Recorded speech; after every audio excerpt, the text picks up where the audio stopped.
Most of us know the feeling of being trapped in a loop. You find yourself fighting the same financial battles or watching the same failures return year after year, wearing a deep groove into your daily life. We tend to think we are moving forward by wishing for better circumstances.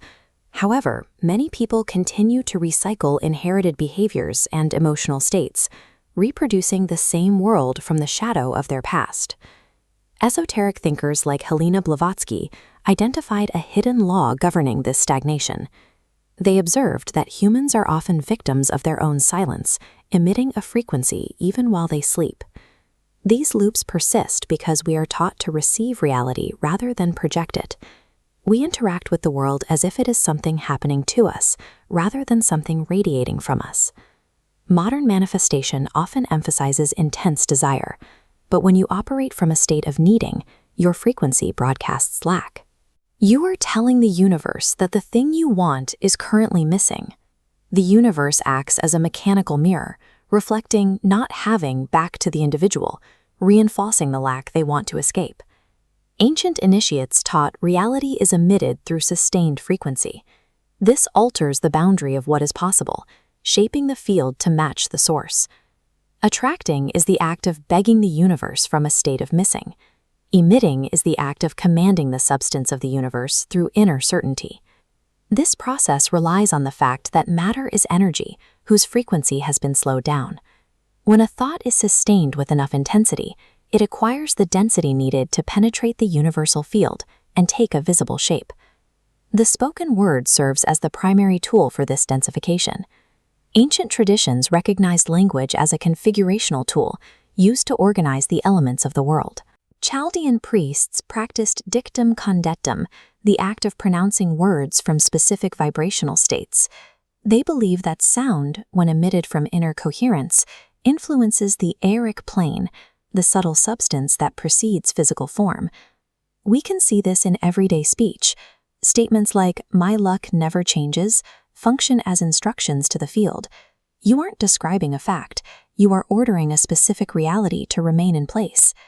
Even words spoken without faith possess a vibratory charge.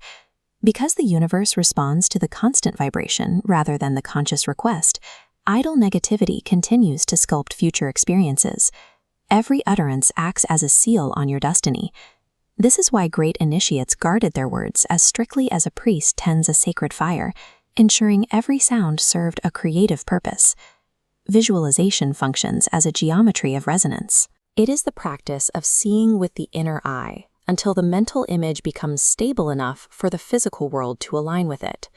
Most visualization fails because it is fueled by the anxiety of the ego. The urgency of wanting corrupts the signal, introducing a frequency of doubt that keeps the image from solidifying. Ancient adepts practiced remembering from fullness. They viewed the goal not as a future event, but as a divine reality that already exists in a higher plane, simply waiting to be recalled into the physical. This requires visualizing the quiet normality of success. You focus on mundane details, how you breathe, how you walk, or what you say to yourself in the mirror once the goal has been achieved and the excitement has faded.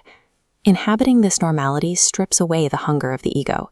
It creates the vibrational stability required to compel surrounding elements to take a new, visible shape. Even with clear words and images, an invisible hurdle often disrupts a mission.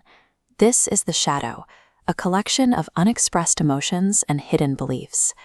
The shadow is comprised of powers we choose not to look at, such as a deep-seated feeling of unworthiness.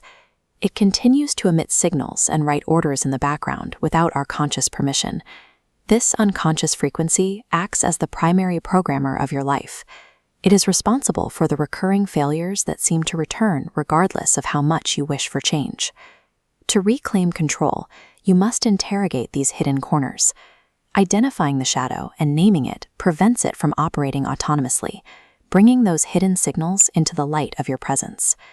Naming the shadow allows you to rescue that fallen energy. Once these internal contradictions are resolved, the frequency you emit becomes unified rather than fragmented. This internal unification is what grants you causal force. By resolving the conflict within, your conscious intention finally gains the stability to move through the field as a command, configuring the world around you.